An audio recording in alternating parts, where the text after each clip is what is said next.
ಬಾಯ್ story ಬೇಕಾಗಿಲ್ಲ, feelings ಬೇಕಾಗಿಲ್ಲ, songs emotions ಬೇಕಾಗಿಲ್ಲ, ಜಸ್ಟ್ ಎಂಟರ್ಟೈನ್ಮೆಂಟ್ ಬೇಕು ಅಂದರೆ ಬಾಯ್ ಪ್ರಿಡೇಟರ್ಸ್ ಬ್ಯಾಡ್ಲ್ಯಾಂಡ್ ನಿಮ್ಮ ಸೆಲೆಕ್ಟ್.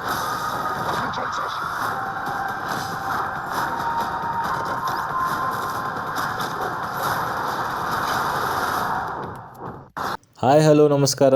ಪ್ರಿಡೇಟರ್ ಬ್ಯಾಡ್ಲ್ಯಾಂಡ್ ಮೂವಿ ಲಾಜಿಕ್ ಬೇಕಾಗಿಲ್ಲ, ಫೀಲಿಂಗ್ ಬೇಕಾಗಿಲ್ಲ, ಸಾಂಗ್ಸ್ನು ಬೇಕಾಗಿಲ್ಲ. ನಮ್ಗೇನು ನಮ್ಮ ಕ್ರಿಯೇಚರ್ಸ್ ಬೇಕಷ್ಟೇ. ಕ್ರಿಯೇಚರ್ಸ್ ಗುದ್ದಾಡೋದು ನೋಡೋದು ಮಜಾ ಬರ್ತ ಅನ್ನೋರಿಗೆ ಮಾತ್ರ ಈ ಮೂವಿ ಪಕ್ಕ ಮಜಾ ಬರ್ತದೆ. ನಿಮ್ಗೆ ಮೂವಿನಾಗ ಒಂದೊಂದು ಸೀನು ಎಷ್ಟು ರೊಕ್ಕ ಹಾಕ್ಯಾರ ಅನ್ನೋದು ಪ್ಯೂರ್ ಸಿನಿಮ್ಯಾಟಿಕ್ ಕಾಣಿಸ್ತದ. ಸ್ಟೋರಿ ಅದ ಇಲ್ಲಂತಿಲ್ಲ, ಬಟ್ ಅದು ಜಸ್ಟ್ ಒಂದ್ ಸ್ಟೆಪ್ ಸಲಕ್ ತೊಗೊಂಡ ಸ್ಟೋರಿ. ನಾ ಈಗ ಸ್ಟೋರಿ ಹೇಳ್ದುರ್ನು ಅನ್ಕೋರಿ ಅಂದ್ರೂ ಏನು ಫರಕ್ ಬೀಳಲ್ಲ. ಸಿಂಪಲ್ ಆಗಿ ಹೇಳ್ತೀನಿ, ಇವ ಒಬ್ಬ ಪ್ರಿಡೇಟರ್, ಇವನ್ ಹೆಸರೇ ಡೆಕ್. ವೀಕೆಸ್ಟ್ ಇರ್ತಾನೆ ಇವ್ರ ಕ್ಲಾನ್ದಾಗ. ಸೊ ವೀಕೆಸ್ಟ್ ಇದ್ದವ್ರಿಗೆ ಒಂದು ಪ್ರೇ ಸಾಯಿಸಿ ಅವ್ರ ಶಕ್ತಿಶಾಲಿ ಅಂತ ಪ್ರೂವ್ ಮಾಡ್ಕೋಬೇಕು. ಸೊ ಪ್ರೂವ್ ಮಾಡ್ಲಕ್ಕ ಸಾಬು ಒಂದು ಪ್ಲಾನೆಟ್ ನಾಗ ಹೋಗ್ತಾನೆ. ಈ ಪ್ಲಾನೆಟ್ ನಾಗ ಆಕ್ಚುಲಿ ಇವನೇ ಪ್ರೇ ಆಗ್ತಾನ. ಎಲ್ಲ ಕ್ರಿಯೇಚರ್ಸ್ ಗೆ ಕಂಪೇರ್ ಮಾಡ್ರೆ ಎಲ್ಲ ಕ್ರಿಯೇಚರ್ಸ್ ಪ್ರಿಡೇಟರ್ಸ್ ಇರ್ತಾವ. ಎಲ್ಲ ಕ್ರಿಯೇಚರ್ಸ್ ಫೈಟ್ ಸೀನ್ಸ್ ಎಲ್ಲ ಮಸ್ತ್ ಅನಿಸ್ತವ ನೋಡ್ಲಕ್ಕ.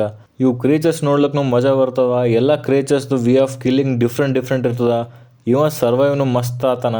ಎಲ್ಲ frames, scenes, weapons, specially weapons ಮಸ್ತ್ ಅವ. ಸೊ ಇವನಿಗೆ ಈಕಿ ಹೆಲ್ಪ್ ಮಾಡ್ತಾಳ ಎಲ್ಲ ಕ್ರಿಯೇಚರ್ಸ್ ಸಾಯಿಸ್ಲಕ್ಕ, ಸರ್ವೈವ್ ಆಲಕ್ಕ. ಈಕಿ ಯಾರು, ಇವೆಲ್ಲ ರೋಬೋಟ್ಸ್ ಯಾರು ಕಳ್ಸ್ಯಾರ ಏನು ಗೊತ್ತಿಲ್ಲ. ಜಾಸ್ತಿ ತಲೆ ಕೆಡ್ಸ್ಕೊಳಕ್ ಹೋಗ್ಬೇಡ್ರಿ. ಅದ್ರದ್ದು ಎಕ್ಸ್ಪ್ಲನೇಷನ್ ಇವ್ರು ಕೊಟ್ಟಿಲ್ಲ. ಸೊ ಸಿನಿಮಾ ನೋಡ್ಬೇಕಷ್ಟೇ. ಮೂವಿ ನೋಡ್ಕೋತ ಮೂವಿ ಎಷ್ಟು ಹೈಪ್ಲೆ ಸ್ಟಾರ್ಟ್ ಆಗ್ತದ ಅಷ್ಟು ಹೈಪ್ಲೆ ಎಂಡ್ ಆಗಲ್ಲ.